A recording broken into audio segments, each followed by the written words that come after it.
Bueno, vamos a iniciar con salmonelosis, pero antes de ello, la agenda o la pauta que vamos a seguir en toda la exposición, tanto para salmonelosis como para fiebre tifoidea, va a ser una secuencia de agente, epidemiología, patogenia, diagnóstico, tratamiento, entre otros puntos.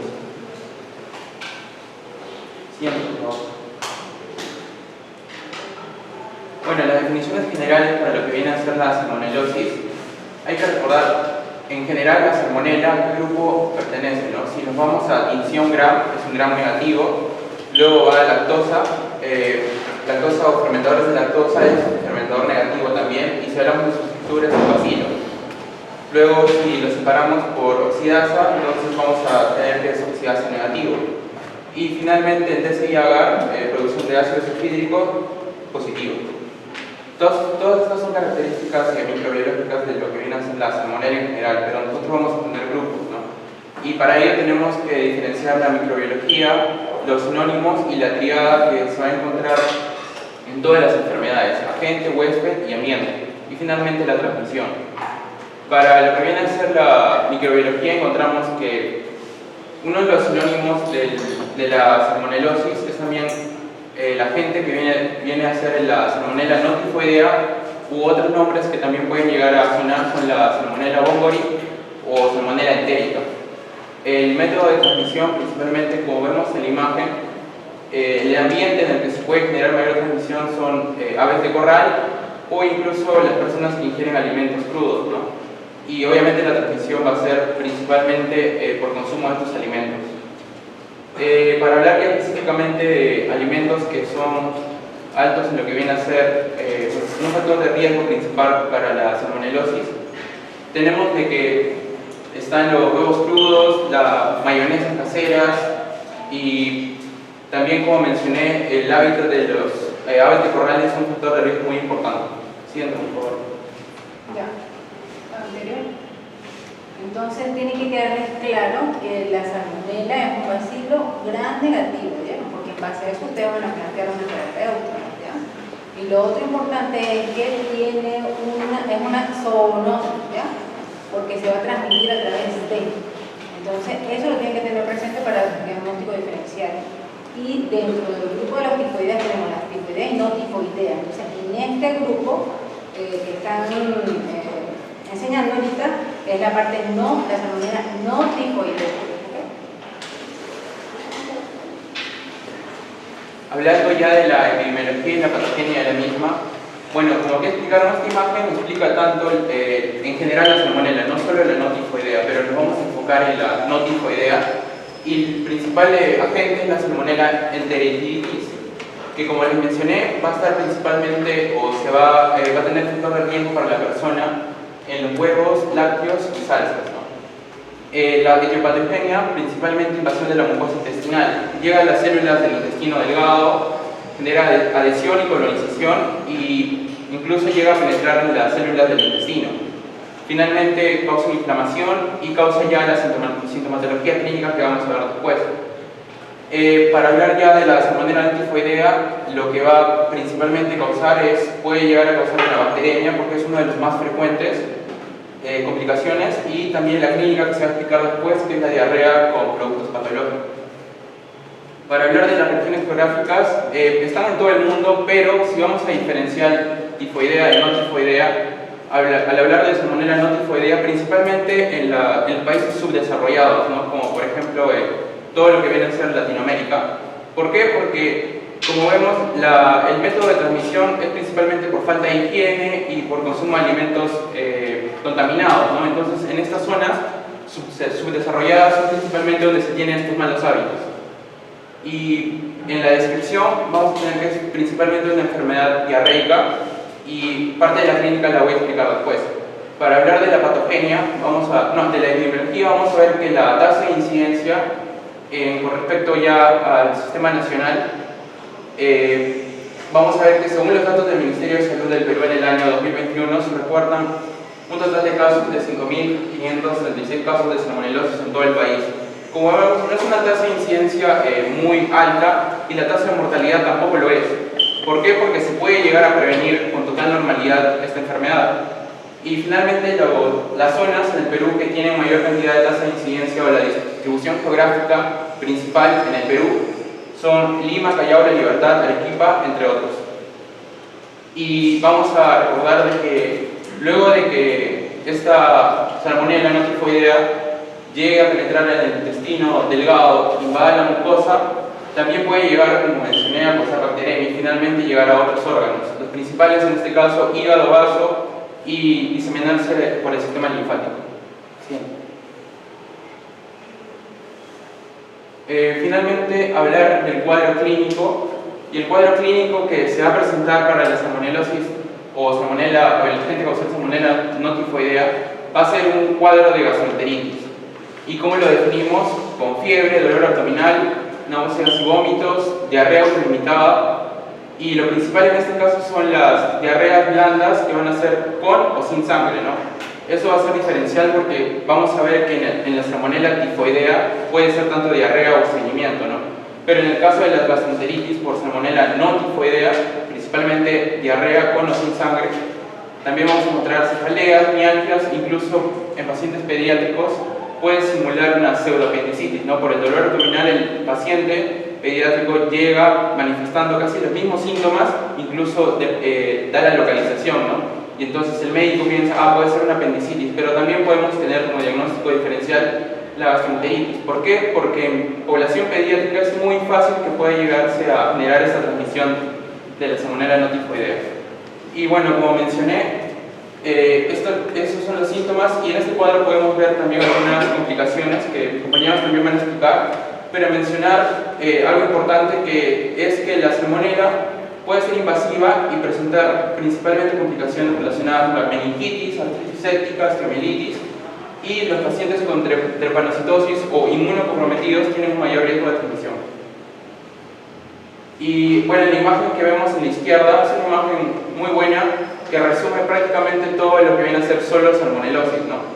Vemos todos los síntomas que puede llegar a tener incluso tenesmo, diarreas, que ya mencioné, y en la parte de abajo vemos los alimentos o los factores de riesgo principales para que se pueda llegar a contagiar la persona. Los huevos crudos, incluso la mantequilla de cacahuete, que fue diagnosticada principalmente su incidencia en los Estados Unidos. Incluso vemos los huéspedes, que también los reservorios, que también puede llegar a tener esta gente, que son las tortugas y los reptiles. Y algo curioso es que en Estados Unidos la Salmonella bombori, que se encuentra principalmente en las tortugas, se dieron cuenta de que era un reservorio principal, ¿no? Y entonces a tortugas, los niños que querían una mascota, generalmente solo se les permitía a tortugas menos de un tamaño en específico, porque si aumentaban o el tamaño era mayor, tenían grandes probabilidades de tener gastroenteritis, por lo tanto tener infección por salmonella, no tifoidea. Y entonces nosotros al prevenir esto o al dar esa ley en Estados Unidos, disminuyó bastante la incidencia con lo que viene a ser específicamente este reservorio. Siguiente.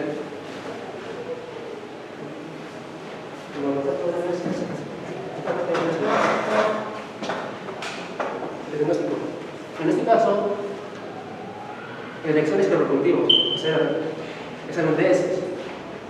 Aquí el médico va a agarrar una muestra y va a llevar al laboratorio ahí, y así ver el tipo que hay en el paciente.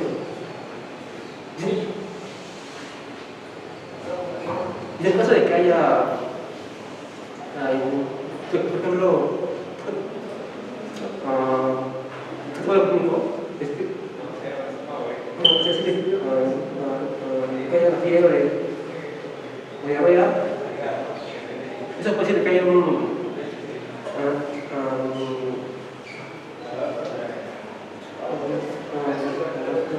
epidemia. De ahí es bueno hacer el hemocultivo de disarteria es de alto grado, de bajo grado, y seguir viendo el tratamiento. Es importante hacer el estudio de los neurales, es decir, el líquido articular y también líquido a la piel. Sí, en cuanto al diferencial, hay varias enfermedades que causan el mismo clínico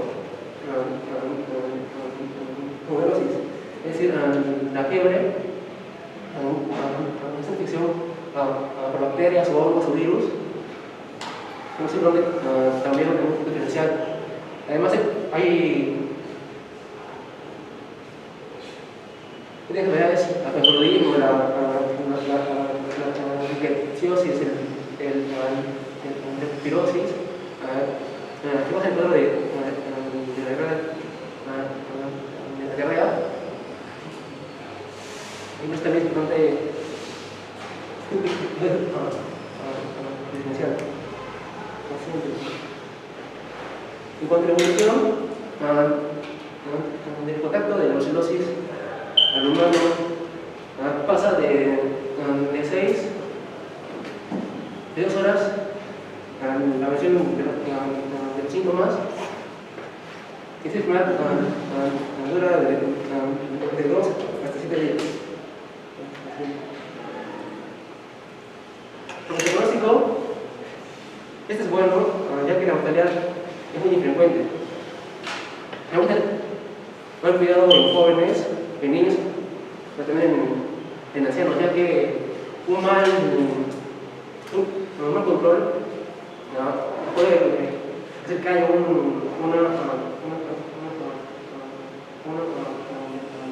interpretación y complicar el cuadro.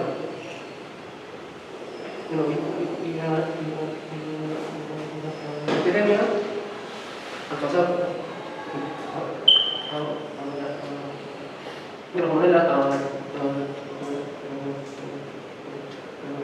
por la legasis, ese tipo de enfermedad que causa mayor mortalidad en personas, que es realmente 70%. El último, en cuanto a personas, la más frecuente es una manifestación que se da en pequeños y también en ancianos. Entonces, la epidemia se da en 1%, 4% de los pacientes, y se da más pacientes con VIH, o diabetes, o cáncer. También va autoinmune, hepática y renal.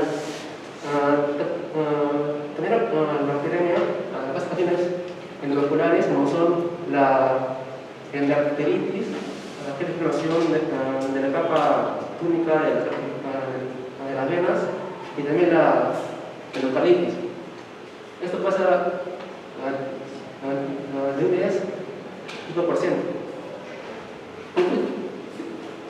Una cuestión es focal, que pasa en el 5%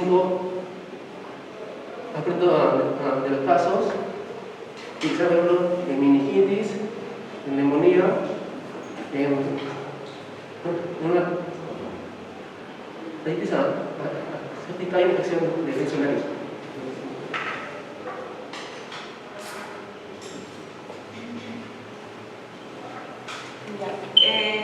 Vamos a hablar sobre el tratamiento de la salmonelosis.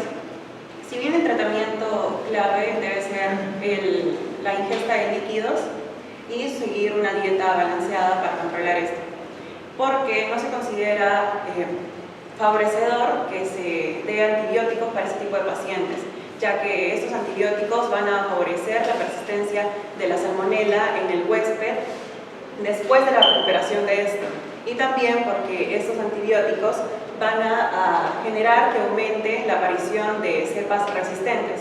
Entonces no es necesario de frente ir a un antibiótico, sino primero controlarle con las cosas más básicas, que es controlando el líquido del paciente y una dieta. Pero en el caso de que sea un paciente inmunodeprimido, que puede ser un neonato, un adulto mayor, un paciente con VIH, un paciente con un paciente que presenta una enfermedad cardiovascular o pacientes que ya se encuentran con una enfermedad grave, que ya presentan diarreas muy severas con bastante cantidad o una fiebre muy alta, en este caso ya es necesaria la aplicación de los antibióticos. Y la aplicación de los antibióticos la elección de estos se debe basar en las pruebas de sensibilidad. Se dice de que lo más oportuno son las fluoroquinolonas y las cefaloporinas, como se ve en el cuadrito. El ciprofloxacino, que es una fluoroquinolona, tiene una sensibilidad de 76.5 y una resistencia de 23.5. Normalmente el tratamiento empírico en la salmonelosis es acitromicina con ceftriaxona, pero la acitromicina en muchos casos ha mostrado menor sensibilidad, por eso es que según los autores dicen de que es mejor una fluoroquinolona como el ciprofloxacino, el levofloxacino o una cefalosporina de tercera generación como es la ceftriaxona. Sabemos que el ciprofloxacino, como lo dijo mi compañero, esta es una bacteria gram negativa, entonces el ciprofloxacino va directo a una gram negativa, a diferencia también de la ceftriaxona, que es de amplio espectro. Siguiente. Bueno, la profilaxis o la forma de evitarlo. Es necesario mantener una higiene de la superficie de los recipientes, utensilios y todo lo que esté en contacto con lo que son los huevos, carnes crudas, todos los alimentos crudos y siempre mantener un correcto lavado de estos. Lavar las manos, proteger los alimentos y la cocina de insectos, moscas, porque estas moscas también pueden ser vectores para generar esta enfermedad. Lavar con abundante agua es segura y en forma minuciosa las frutas y verduras. Abundante agua segura. Sabemos de que hoy en día no hay agua o hay agua que viene sucia, entonces no podemos lavar con esa agua nuestros alimentos.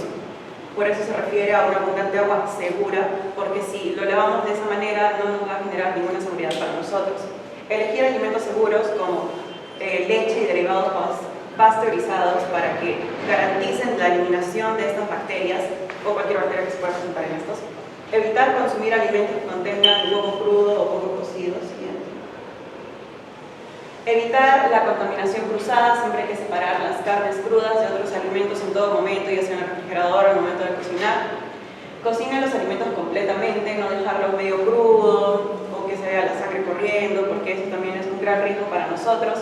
Mantener las temperaturas seguras durante toda la preparación. Muchas veces se prepara con huevo, mayonesa, salsas pasteleras, helados, cremas, y eso siempre hay que mantenerlo a una temperatura segura, ya sea, por ejemplo, muy alta o muy baja, dependiendo de la preparación que nosotros realicemos. Siguiente. Bueno, ahora vamos a hablar sobre la fiebre tifoidea. La fiebre tifoidea es una enfermedad bacteriana sistémica potencialmente mortal que va a ser causada por la bacteria Salmonella typhi. El nombre del género Salmonella, como algo de historia, deriva del patólogo veterinario estadounidense Daniel Elmer Salmon, que si bien él lo descubrió, lo introdujo ese término en 1885, posteriormente a él hubieron también muchos aportes.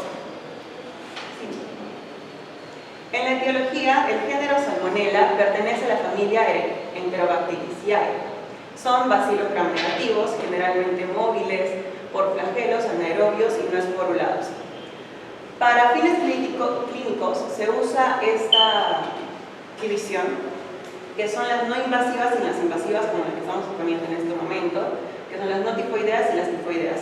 En el caso de las tifoideas o invasivas, los serotipos que van a producir la enfermedad son la Salmonella typhi y la Salmonella paratyphi.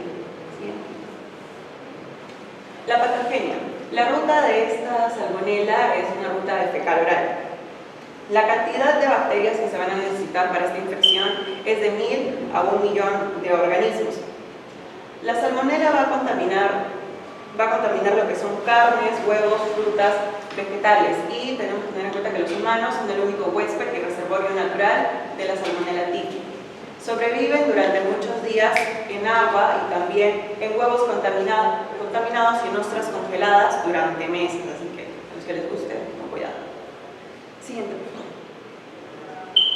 La Salmonella typhi no tiene una respuesta inflamatoria temprana en el intestino, más bien lo que va a hacer es invadir y colonizarlo para de ahí poder migrar hacia otros tejidos. Vamos a ver en números lo que va pasando con esa Salmonella typhi. En la Salmonella typhi, dentro de los organismos, cuando ya se ingiere por mediante la ruta fecal oral, como ya lo dije, se va a adherir a lo que es el intestino del epitelio delgado y va a penetrar la mucosa. Luego se va a diseminar a través del sistema linfático y a través del torrente sanguíneo, para de ahí poder ingresar por la submucosa, atravesando lo que son las células M epiteliales especializadas o también penetrando alrededor del tejido epitelial. Luego esta Salmonella typhi va a reclutar monocitos y linfocitos, causando una hipertrofia de las placas Meyer, que esto junto a la necrosis intestinal va a generar lo que son los cólicos abdominales y también gravemente la perforación intestinal, que es también algún signo de esta enfermedad. Luego las bacterias fagocitadas por monocitos o macrófagos se van a multiplicar dentro de esto. O sea, esto quiere decir que no los van a poder digerir esta Salmonella typhi, sino, como les dije, van a poder invadir y colonizar. Entonces se van a multiplicar dentro de estas. Y cuando lleguen a una densidad donde puedan hacer esta apoptosis, van a irse al torrente sanguíneo y mediante este torrente sanguíneo viajar a lo que es el hígado, vaso y médula ósea. Todo esto ocurre dentro de 24 horas después de haber ingerido esta bacteria, o sea, es una infección rápida, no tiene un periodo de incubación muy largo, entonces por eso es que siempre es necesario aplicar las medidas que se van a explicar. En cuanto a, mi nombre es Brady Fernando Valdés. En cuanto a la epidemiología, cuando hablamos de la fiebre tifoidea, esta es una enfermedad que se da en países subdesarrollados. Pero ¿por qué se da en países subdesarrollados? Porque generalmente en países subdesarrollados pues hay una carencia de una mala forma de lavado de manos, no tienen ese hábito de lavarse antes de comer, prácticamente no todos cuentan con agua, desagüe. Todo eso conlleva a que la Salmonella typhi tenga los medios necesarios para que se pueda desarrollar. Entonces, ¿dónde es típico encontrar fiebre tifoidea? Es en África, al sur de Asia, en América, Sudamérica y en el Centroamérica. Prácticamente la OMS nos indica que la fiebre tifoidea afecta más o menos entre el 11 a 20 millones de personas, ¿no? Y que de esos 11 a 20 millones de personas prácticamente mueren a nivel mundial entre 128 y 161 mil personas, simplemente por tener malos cuidados entre lo que he mencionado. No se limpian bien las manos antes de comer y ahí ingieren la bacteria, ¿no? O digamos, donde mismo hay personas que, por ejemplo, sin ir muy lejos, en el Perú, las personas a veces lavan sus cosas o van al río y ahí defecan al costado y puede ir por ahí viajar la bacteria, ¿no? Siguiente. Esto es muy importante que sepan el cuadro clínico. El cuadro clínico lo vamos a dividir en primera, segunda y tercera semana. La primera semana se caracteriza porque es una fiebre en picos. ¿Cómo es una fiebre en picos? Una fiebre en picos es que la temperatura va aumentando, de esta manera, aumenta. Y en la segunda semana es una fiebre mantenida y muy elevada, o sea, una fiebre constante. Eso es lo característico de la fiebre tifoidea, que es una fiebre constante, es una fiebre que va subiendo al inicio en la primera semana y luego se mantiene en esa temperatura. Y viene lo que es la esplenomegalia, que es el crecimiento del vaso, y le produce dolor abdominal. Ahora hay algo típico también, que es la bradicardia relativa. Cuando una persona tiene fiebre, generalmente suda, ¿no? Se encuentra un poco agitada, taquicárdica, pero en una fiebre tifoidea no pasa eso. El paciente se encuentra con bradicardia. Entonces, eso es raro de encontrar. Una persona que tiene fiebre, encontrarlo con bradicardia es raro. Y eso se llama bradicardia relativa, que vamos a encontrar un paciente que tiene fiebre tifoidea y bradicardia. Y eso recibe un nombre especial, se llama signo de Faguet. Signo de Faguet. Entonces, si ustedes ven, esta persona tiene fiebre y está bradicárdico, sospechen mucho de que es de fiebre tifoidea. Hay algunas personas que presentan rociola típica. Rosacea típica es como que unas erupciones cutáneas tipo rosaditas que, bueno, obviamente salen en la piel, ¿no? Y el otro es la cefalea. Cuando ustedes, y acá con esto se crea una triada, que cuando escuchen esta triada sospechen mucho de fiebre tifoidea. La triada es la siguiente: fiebre, cefalea y dolor abdominal. Cuando escuchen esas tres cosas, pónganse muy atentos a sus orejas porque eso probablemente sea fiebre tifoidea. Esa es la triada. Luego en la tercera semana ya caen un poco los síntomas, pero aquí no es que ya se solucione el problema, se complica más porque suceden dos procesos, dos partes muy importantes, que es la perforación y las hemorragias intestinales. ¿Cuál es la más grave? ¿Tener hemorragias o tener una perforación adentro?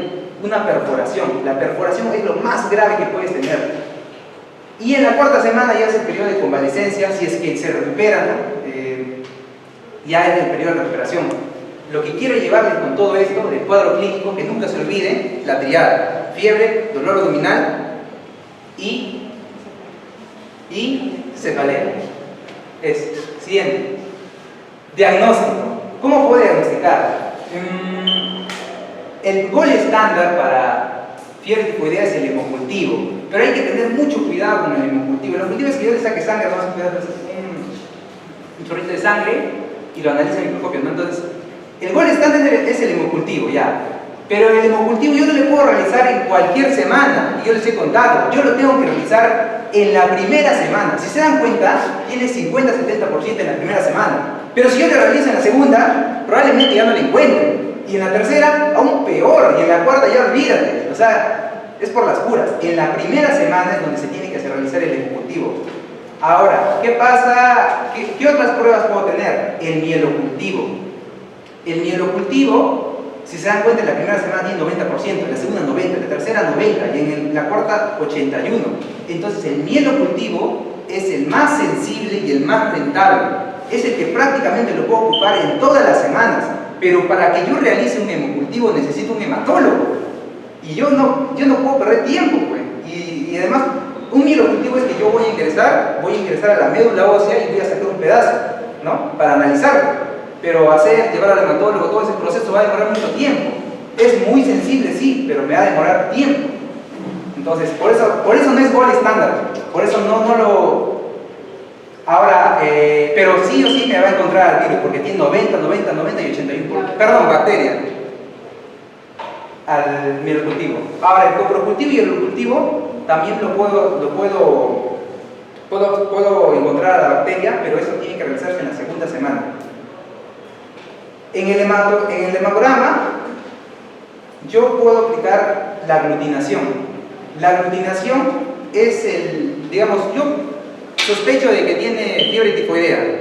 Yo no le voy a iniciar con mi hemocultivo, yo no le voy a iniciar con mi mielocultivo. Yo lo primero que voy a utilizar es con la aglutinación de...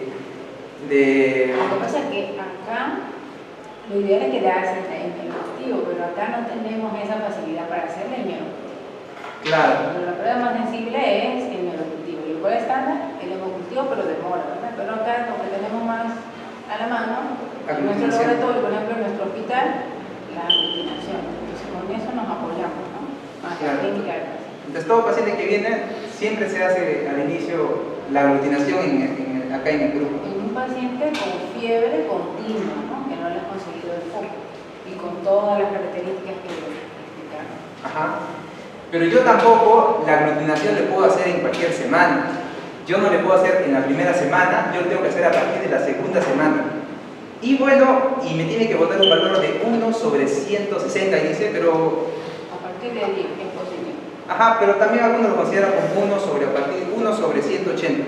Entonces ya, a partir de eso que te bota para arriba ya es positivo, ¿no? En el hematograma también puedo utilizar leucocitosis y linfocitosis, o analizar eso, ¿no? Ajá, solo que en la segunda semana ahí viene lo característico, que va a ser leucopenia, ¿no? Y en la segunda semana va a haber linfocitosis.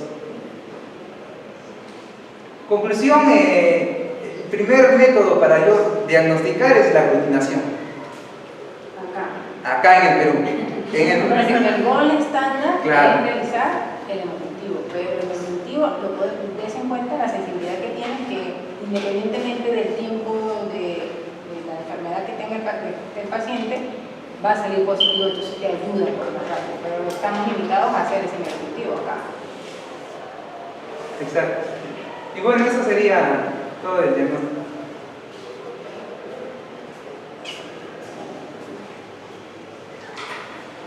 Bueno, ahora voy a explicar la parte de la evolución de la fiebre tifoidea, en la cual, según la literatura en la cual extraímos esta información, viene por periodos, tanto el periodo de incubación, invasión, estado y convalescencia, pero también hay cierto tipo de evolución en el cual se da a través de semanas, ya sea la primera, la segunda, la tercera y la cuarta semana. El periodo de incubación es el primer periodo, el cual va a depender del inóculo ingerido. En promedio se da de 10 a 12 días, pero puede ser de 3 a 21 días. Ahora, sigue el periodo de invasión, el cual va a consistir de 1 a 2 semanas, en la cual primero se va a presentar una febrícula que va a pasar una fiebre alta. El paciente va a presentar los síntomas generales, como es el caso de malestar general, cefalea, mialgias, artralgias, sequedad en la boca. Ahora, pasamos al periodo de estado, o también llamado periodo clínico, el cual va a consistir de 2 a 4 semanas, en el cual se va a hacer persistente la fiebre, una fiebre alta. El paciente va a presentar confusión, puede presentar en este caso diarrea o constipación. Como síntoma predominante, el dolor abdominal, náuseas, vómitos, como comentaba mi compañero Brady, va a presentar bradicardia, y una de la sintomatología presente va a ser la rociólica. Y por último, pasamos al periodo de convalescencia, que nosotros conocemos que este periodo netamente se llama como un periodo de recuperación, pero también en la literatura nos menciona que puede ser un periodo en el cual el paciente va a tener secuelas de la enfermedad. Este va a durar de 4 a 5 semanas, va a ser predominante lo que es la leucopenia, pueden aparecer alteraciones neurológicas, también se puede dar una enfermedad grave en el caso de las enfermedades metastásicas a partir de una bacteriemia o una recaída que presenta el paciente.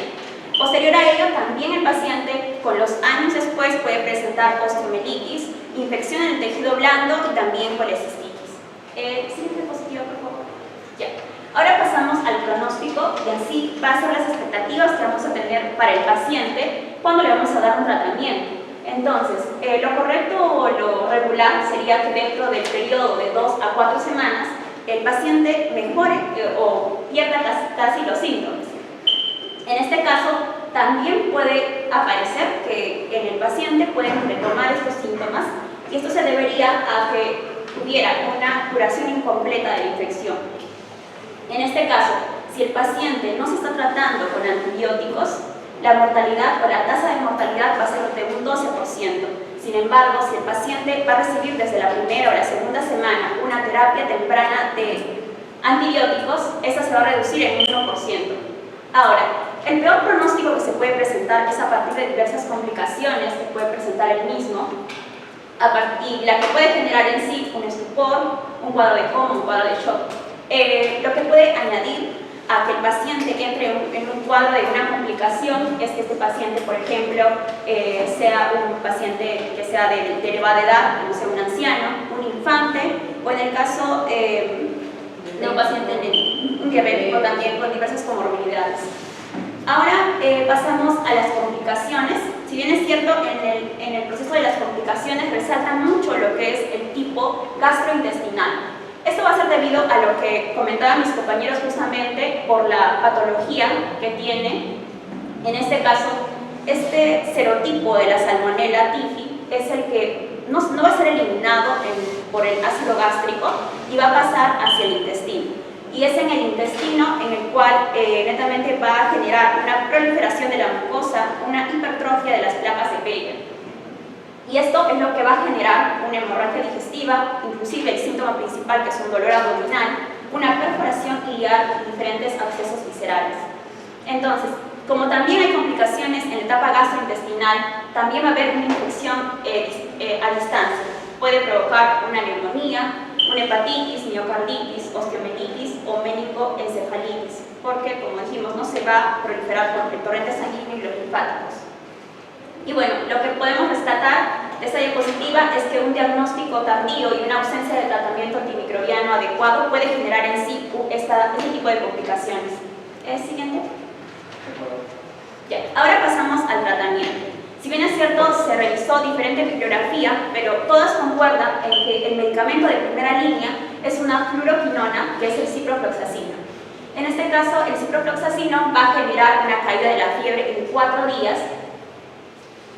Va a tener una dosis, como presentamos en la imagen, de 500 miligramos cada 12 horas vía oral, que se pueden dar de 5 a 7 días, como nos dice la imagen del libro Harrison, o también algunas literaturas nos hablan de 7 a 10 días. Ahora, el problema en este tipo de ciprofloxacino, esta fluoroquinona, es que presentó un tipo de resistencia, en este caso en la India, Nepal, África. Es por ello que se generó, en realidad, un tratamiento alternativo, el cual presenta un fracaso del 5 al 10%. Este tratamiento alternativo consta de una citromicina y una cefalosporina de tercera generación como la ceftriaxona, la cual presenta un mayor tiempo de caída de fiebre, como es en el caso de 7 días, las cuales presentan, como vemos en la imagen, una dosis de vía de administración, en el caso de la ceftriaxona de 2 gramos por día intravenosa, y en el caso de la citromicina 1 gramo por día vía oral. Ahora, también se dice que en los lugares de pocos recursos se utiliza el cloramfenicol y el clotrimazol. En este caso nos dicen que para lo que es el clotrimazol sería como el medicamento de última instancia, ya que genera efectos adversos. Ahora, también tenemos medicamentos para una cepa multiresistente, como es en el caso de la ceftriaxona, cefotaximina y cefiximina. Cabe recalcar que se considera oportuno el hecho de que en el tratamiento dure de 10 a 14 días como mínimo. Siguiente diapositiva, por favor. Y por último pasamos a la profilaxis, o también conocida como el periodo de prevención. Este va a consistir de 3 pasos. En realidad tenemos que tener en consideración y cuidado con los alimentos, el agua y una vacuna, porque la vacuna en realidad va a ser el principal ente de prevención que vamos a tener frente a la fiebre tifoidea. Tenemos 2 tipos de vacunas disponibles contra el serotipo TIFI, que es la vacuna TL21A, la cual va a estar disponible para todas las personas, niños de mayores de 6 años. Esta va a ser vía oral en forma de cápsula, que va a tener patógenos vivos atenuados. Luego tenemos la vacuna BICPS, la cual va a estar dada para niños mayores de 2 años y todos los adultos, que va a ser vía parenteral en forma intramuscular, que va a ser una vacuna inactivada que contiene polisacárido capsular. Bueno, luego hay 2 puntos que tenemos que tener en consideración, que es acerca de los alimentos, cuidar en el lavado de los alimentos, y también en la higiene de las manos, y aparte del control y tratamiento del agua, que justamente viene a ser el saneamiento. Es decir, que en este caso de estas 3 últimas tenemos que tener cuidado con la parte de la educación sanitaria. Entonces, este tipo de infección se va a dar de 2 formas: un contacto que va a ser netamente directo de persona a persona, y un contacto indirecto que va a ser a partir del agua y también los mismos alimentos. Ahora, este tipo de vacunas van a estar disponibles preferencialmente para todo tipo de personas que vivan en una zona endémica, es decir, donde el virus está totalmente... La bacteria que viva en el ambiente, pero que no tenga la misma incidencia con la que tuvo antes. Va a estar también disponible para todas las personas que viajen a zonas endémicas geográficas, para aquellas personas que trabajen en laboratorios clínicos o en investigaciones que tengan en contacto con estas muestras biológicas, o también aquellas personas que trabajan en áreas de saneamiento. Siguiente. Entonces, en el caso de la SIFI, para TIFI, ¿cómo es la manera de transmisión? La manera de transmisión sería vía oral, no, fecal oral. ¿Y es una zoonosis o no? No, no es una zoonosis. No es una en el caso de TIFI no. ¿Por qué? Porque, bueno, en este caso de bacteria, la Porque bacteria... el hospedero es humano. A diferencia de las otras hematopatías. Entonces tienen que tener presente ustedes, ¿no? Ya, entonces vamos a ver el principio. El nombre.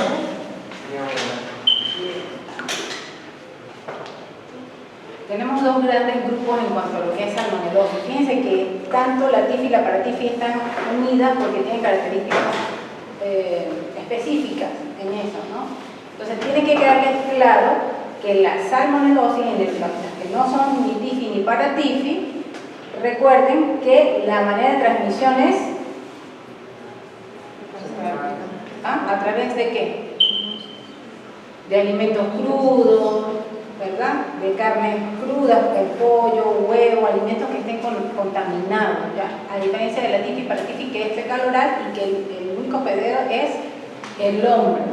En cambio, hay otros reservorios en el caso de la salmonelosis, las otras que no son ni TIFI ni paraTIFI. Y en cuanto a profilaxis, la diferencia que tenemos entre la TIFI y paraTIFI, ¿cuál sería? ¿Cuál sería? La diferencia. En el caso de la profilaxis. En la fase de fiebre tifoidea, pues se tiene en consideración de que por ser el humano el único reservorio entraría solamente por la vía oral. Ya, por profilaxis, ¿qué tenemos? Tenemos en relación a las cosas que no, hay una inmunización, ¿verdad? Que hay vacuna. Entonces, hacemos insistencia con las personas para el manejo y la manipulación de alimentos, consumir alimentos bien cocidos en el caso de la salmonelosis, ¿verdad? Y tenemos una ventaja con la TIFI y paraTIFI que son las vacunas. Okay, entonces, eso tienen que tenerlo muy claro para nosotros poder a la hora de, porque los cuadros diarreicos son comunes y las causas son múltiples. En el caso de la salmonelosis, tiene unas características específicas que nos van a ayudar mientras que hacemos ese diagnóstico. A ver la otra. Ya, entonces ahora, en cuanto a la salmonelosis, ¿qué órganos ustedes revisaron que afecta además del tracto gastrointestinal? Bueno, yo estaba, cuando luego iba como que bacteremia, o sea, iba a la sangre y... Entonces es una bacteremia, eso es algo importante que tienen que tener en cuenta, de que ese cuadro diarreico no solamente va a estar allí, ese cuadro diarreico puede que diseminarse a través de torrentes sanguíneos produciendo una bacteremia, entonces va a afectar otros órganos, como cuáles. Está el sistema hepático, hígado, vasos, óseo, puede producir artritis. ¿Qué más puede producir? Enfermedades, puede producir una neuroinfección, ¿verdad? Meningitis, entonces eso hay que tenerlo en cuenta. ¿Y cómo aislaríamos ahí el germen de una meningitis? ¿A través de qué? De líquidos raquídeos, muchachos, ¿ya? Entonces, fíjense que esto abarca hasta un cuadro infeccioso neurológico y que también lo tenemos que tener en cuenta a la hora de cómo comenzó ese cuadro del paciente. ¿Por qué? Porque seguramente comenzó con un cuadro diarreico que se diseminó y originó la meningitis. Y para eso nosotros, ven la historia clínica que estamos batallando con ustedes en el hospital, la importancia de todos los hábitos psicobiológicos, de dónde viene el paciente, la ocupación, grado de instrucción, a qué acceso tiene en su domicilio, si tiene aguas limpias o no, cómo se alimenta, todo eso, porque ese cuadro gastrointestinal, entre comillas, que nos dijeron que bueno, es autolimitado, se puede complicar con un cuadro infeccioso de tipo neurológico, una neuroinfección por salmonela. Yo nunca lo he visto, pero tenemos que tenerlo en cuenta, ¿ya? Siguiente. Bueno, a ver. Ya, entonces, como en ese cuadro clínico de esas manifestaciones clínicas, ¿qué nos diferencia de otras cosas para nosotros tenerlo en cuenta a la hora de interrogar al paciente? En este caso, las deposiciones principalmente es diarrea y puede ser con o sin sangre. Incluso había leído que podía ser de color verdoso en algunas ocasiones. ¿Y qué otra cosa, qué otro dato tú buscarías para decir, bueno, me voy a orientar que pueda ser una salmonelosis? En cuanto a las manifestaciones clínicas. Que lo han dicho y lo han repetido. La fiebre continua, ¿no? Hay fiebre, hay dolor abdominal, están las diarreas que pueden ser disentéricas y no disentéricas. ¿Y que afectan más a quién? para yo tomar una conducta de que ese paciente lo va a manejar domiciliario o lo voy a mandar al hospital para hospitalizarlo. ¿Ah? Ya, pero ese paciente te llega y tú ves esas manifestaciones clínicas, ustedes se tienen que imaginar ese paciente que les está llegando, ¿verdad? ¿Cómo les llega ese paciente para tú decir, bueno, lo voy a tratar y lo voy a mandar a su casa y lo voy a seguir observando, o este paciente definitivamente lo tengo que mandar al hospital? A ver, chicos, para ti, llegó el paciente, ¿verdad? Está con fiebre, dolor abdominal, deposiciones líquidas, les expresa todo lo que está presente. Al momento que ustedes lo evalúan, qué indicativas, qué signos, ¿verdad?, tiene el paciente, o qué clínica tiene el paciente que ustedes van a orientar para mantenerlo de manera domiciliaria y observarlo, ¿verdad? Porque dice que se autolimita y que no usamos antibióticos en una primera decisión. O lo mando inmediatamente al hospital. ¿Cuál es la pauta? Usted le llevó el paciente y ¿qué hace? Una diarrea crónica, tal vez comenzar y deshidratado. Esté deshidratado, muchachos, que esté vomitando, no tolera la vía oral, está muy deshidratado. O sea, el estado clínico del paciente, ustedes tienen que ver, porque cada patología que estudien, muchachos, y tienen que proyectarse a el paciente cómo les va a llegar. Y desde ahorita, si ustedes empiezan a crear pautas para el manejo domiciliario y hospitalario, cuando estén en el último año van a ser los mejores. Pero eso lo deciden ustedes. Entonces, no solamente es estudiar el tema, es también proyectarse a que ese paciente les va a llegar y ustedes qué decisión van a tomar. Lo voy a manejar de manera ambulatoria porque vamos a hacer un CEDU, ¿correcto? O lo tengo que mandar al hospital. Entonces, si el paciente les llega deshidratado, el paciente está ya con intolerancia oral, vomitando, ustedes ese paciente no lo pueden mandar para la casa, ¿correcto? Y tampoco lo van a hospitalizar en su centro de salud donde ustedes están haciendo su serum. Ustedes lo tienen que, lo estabilizan y lo derivan. Entonces, esa es la pauta que ustedes tienen que tomar y tienen que desde ahorita, muchachos, les doy esa recomendación, analizar cada tema que estudie, enfóquense eso. Un paciente, ¿cómo va a llegar? ¿Cómo lo voy a manejar? ¿Qué decisión voy a tomar?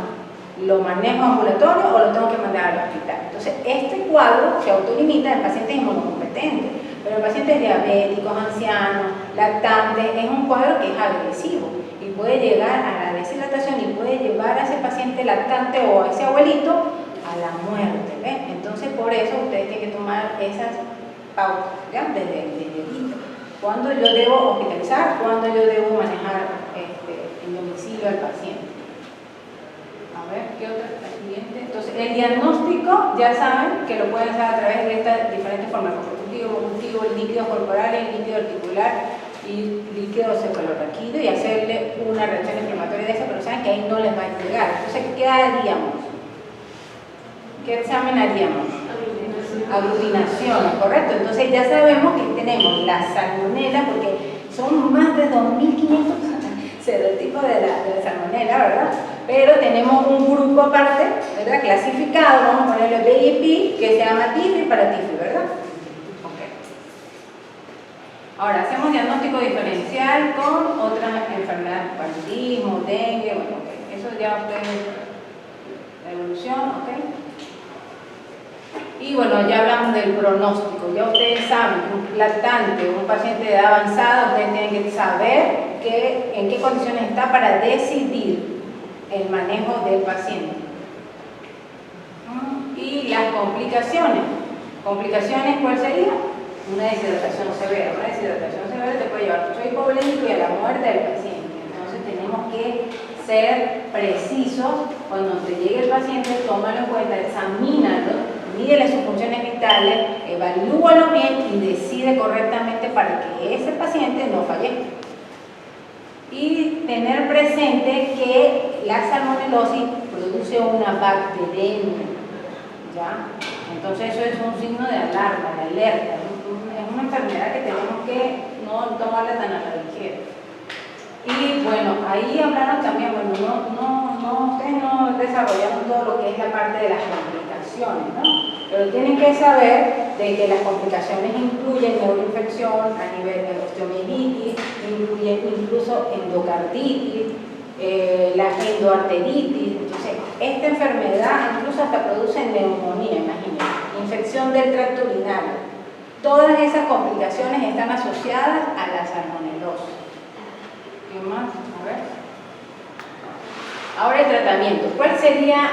Ya tengo el paciente que se autolimitó, mejoró solito, no le tuve que colocar antibióticos, le di sus medidas nutricionales, higiénicas, todo este asunto. Ok, ahora el paciente que hospitalizo, ¿cómo lo manejo? ¿Cuál es la dosis del tratamiento? Entonces, ¿cuál sería la dosis y el tiempo que le voy a dar?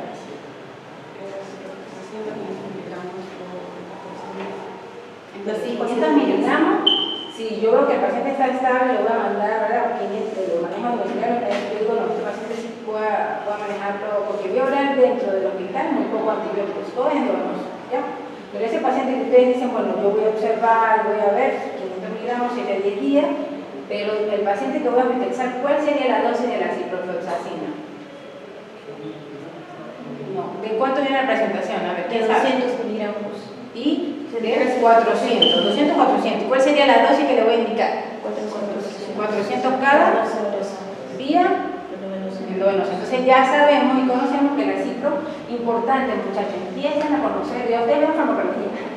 Entonces repasemos farmacología con cada tema que ustedes estudien, porque ese es el ejercicio médico. Les comunico, la enfermera le va a decir, doctor, ¿qué le pongo? ¿Y quién va a hacer la orden médica? ¿Quién la va a hacer? ¿Ah? Ustedes, muchachos. Entonces, ahorita empiecen a aprenderse, a hacer su guía en su teléfono, que tienen un teléfono inteligente, hagan su protocolo médico y actualícenos todos los años, ¿verdad? No hay mucha diferencia en los antibióticos que actualicen, pero manténganlo al día, porque ustedes tienen que saber, el paciente, hacerle diagnóstico correcto. ¿Y cómo van a hacer ese diagnóstico? A través de un relato cronológico. ¿Y cómo lo hacen?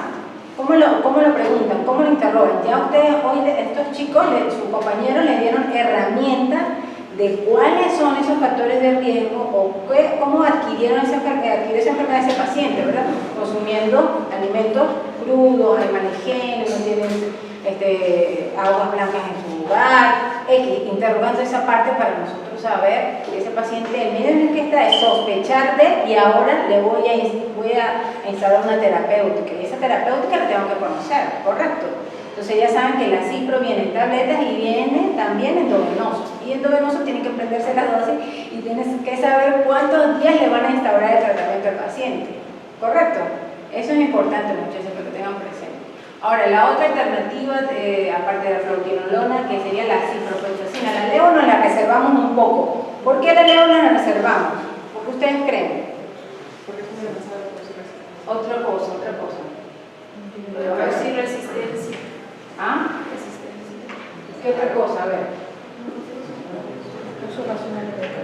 Aquí en Tanda hay muchos pacientes con tuberculosis, muchachos, ¿ven? Y dentro de una terapéutica que hay alternativa está la leo, entonces nos la reservamos para que no haga resistencia, ¿ya? Entonces la leo nos la reservamos un poco. Ahora la ceftriaxona.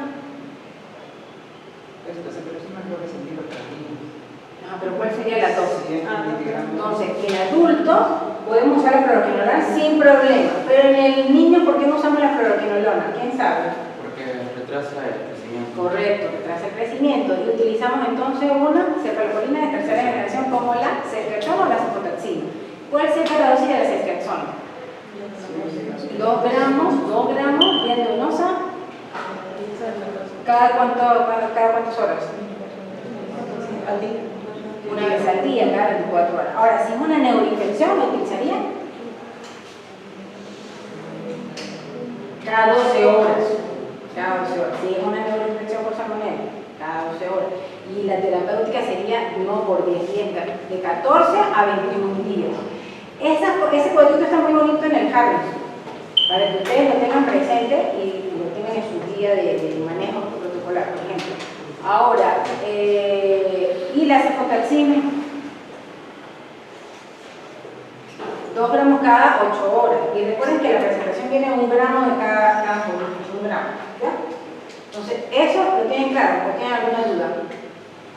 Manejo terapéutico. En el caso que tengan que instalar un manejo terapéutico. ¿Sí? Ok, entonces ya sabemos la profilaxis, tenemos que darle educación sanitaria a nuestros pacientes, ¿correcto? Ya. Ahora vamos con la no tifoidea, la fiebre tifoidea. Ya. Entonces la fiebre tifoidea, vamos, ya sabemos esto, adelántalo. Ajá, sigue. La patogenia nos la explicaron muy bien, ¿verdad? Entonces a grandes rasgos sabemos de que también tiene la capacidad, estamos hablando del mismo germen, ¿verdad? Pero este más VIP, dijimos, tiene la capacidad de producir una bacteremia, díganlo sin miedo, bacteremia, ténganlo presente porque aquí en este caso se multiplica en dónde. Primero llega la fosa intestinal, hace allí, ¿qué hace? Placas de Peyer, ¿verdad? Hace hipertrofia, se disemina ganglios en la vía linfática y luego los monocitos macrófagos, ahí es donde se multiplican, de densidad. y pueden producir visceromegalias, ¿verdad? Y hepatomegalia, doloroso, mucho dolor abdominal, hasta hepatoesplenia. ¿Y se aloja en qué órgano del sistema digestivo se aloja? Le gusta de parte, ¿saben? En la vesícula, muy bien, en la vesícula se aloja. ¿Y saben qué? Que eso puede producir a la larga, porque existen portadores crónicos, ¿sabían? ¿Cuánto tiempo tiene que tener el portador crónico para decir que es un portador crónico? Un año, ok, 12 meses. Entonces, ese portador crónico tiene riesgo, que está alojándose ahí en esa vesícula y tiene riesgo de producir una enfermedad que es letal. ¿Cuál sería? ¿Leyeron? Cáncer. Yo no lo he visto, ¿no? Pero digo, wow, es un factor de riesgo para un cáncer. Lo importante es tener buena medida higiénica y no ser un portador crónico de una salmonelosis, porque puede ser cáncer de vesícula. Wow, ¿no? Entonces, ya sabemos eso. Y lo otro, a ver, ya dijimos la patogenia, la epidemiología y el cuadro clínico. Entonces, ¿cuál es el signo que dijo Brady y recalcó? ¿Se recuerdan? Entonces, un paciente con dolor abdominal, cefalea, ¿y qué más? Y fiebre, y está con bradicardia, bueno, hasta que no se demuestre lo contrario debe ser una fiebre tifoidea, porque también tiene diagnóstico diferencial con otras enfermedades. El dengue también puede producir eso, ¿no? La bradicardia. Ahora, algo característico allí es, a nivel de la piel, la rociola típica, ¿no? En dengue también hay una rociola, pero esta es más, o sea, petequias, no son petequias, tú la presionas y se va a desaparecer. En cambio, las tiene son como puntiformes, más pequeñitas, como un sacudido. ¿Y cómo se llama ese signo clínico de la bradicardia y la fiebre? Se lo dijo Brady. Lo dijo Brady. A ver. Y si capaz se le pregunta. ¿El signo D? ¿El signo D? A ver, díganlo con fuerza para que el que no se acuerda se lo aprenda. El signo de Faguet, muchachos. Si no lo repetimos, no lo aprendemos.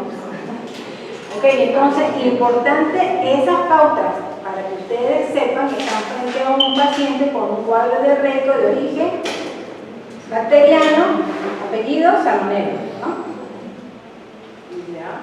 Y bueno, ya saben cuál es el gol estándar, lo dijeron, cuál es el de mayor sensibilidad, cuál es la prueba que tenemos nosotros. Entonces, en las aglutinaciones, yo digo que está positiva cuando tiene un resultado de a partir de 1, 160 difusiones. 1, 160 difusiones. Ok. Y la siguiente. Ya, entonces ya saben la evolución, las complicaciones, que incluso hasta puede producir hemorragia digestiva, imagínense, hemorragia digestiva puede producir un shock hipogénico del paciente, ¿no? Ya. Y las dosis, acá nuestra compañera nos dijo, ¿no? El esquema, ¿no? Angie, ¿no? Angie. Entonces, ese cuadro está en el Harrison y está tanto para salmonelosis como para la fiebre tifoidea. ¿Ya? La profilaxis ya sabemos que tiene vacunas. Okay. Y las conclusiones. A ver, ¿qué concluyeron ustedes, los 5? ¿Cuáles fueron sus conclusiones de todo esto? Díganme. Digan las conclusiones de la salmonelosis. Bueno, concluimos de que la salmonelosis, para diferenciar de la fiebre tifoidea, una es una zoonosis y la otra no. Y por lo tanto también, de acuerdo a esto, nosotros guiamos la profilaxis y la prevención. Como mencionó, en un caso tenemos en la fiebre tifoidea presencia de las vacunas, y en el caso de la salmonelosis tenemos que tener prevención tanto en el ser humano como en el reservorio, y en este caso pueden ser las tortugas, entre otros, ¿no? Incluso los alimentos contaminados. Refieren que el paciente debe consumir alimentos bien cocidos, ¿no? El huevo, la gente le gusta a veces que esté blandito, algo así, ¿no? Entonces, bien cocido el alimento, tanto carne como pollo. Dicen, no, dame 3/4, 1/4, ¿no? Y tiene alto riesgo de... ¿Qué otra conclusión? En cuanto al diagnóstico,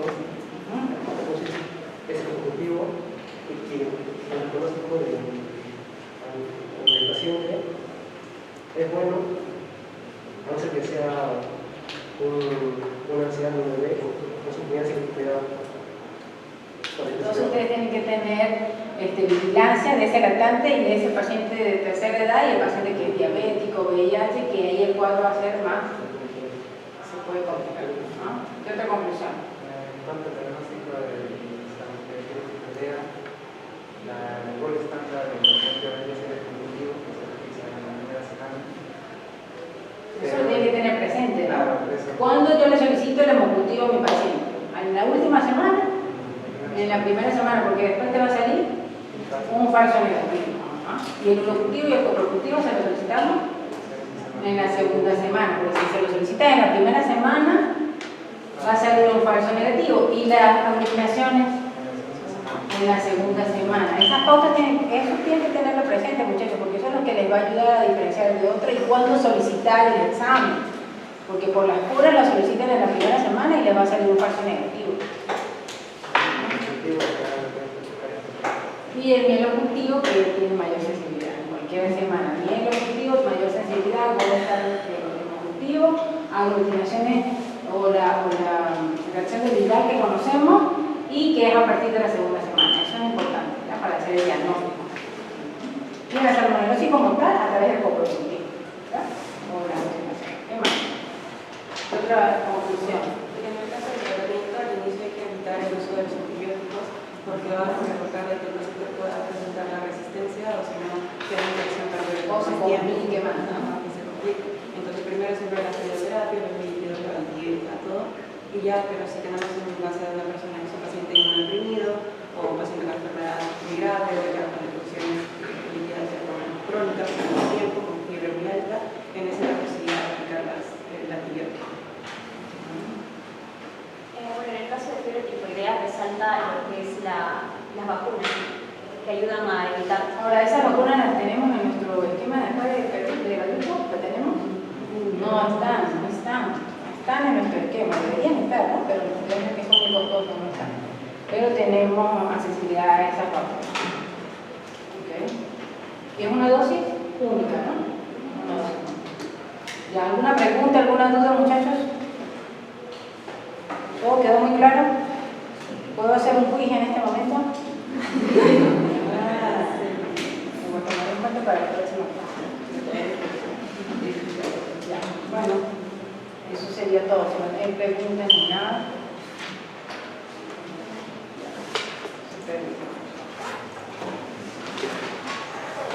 Listo, muy bien, muchachos.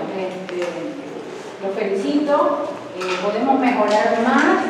Háganlo, tienen todas las herramientas para mejorar más. Y bueno, la idea es que ustedes se estén preparando a cómo exponerlo, uno de los objetivos es que ustedes pierdan el nivel escénico y que se capaciten desde ahorita porque van a ser futuros conferencistas en medicina. Y apóyense siempre como equipo y bueno, tienen que dar los nombres los primeros porque no me preparar. Tiene que usar mucho de Diego, ¿no?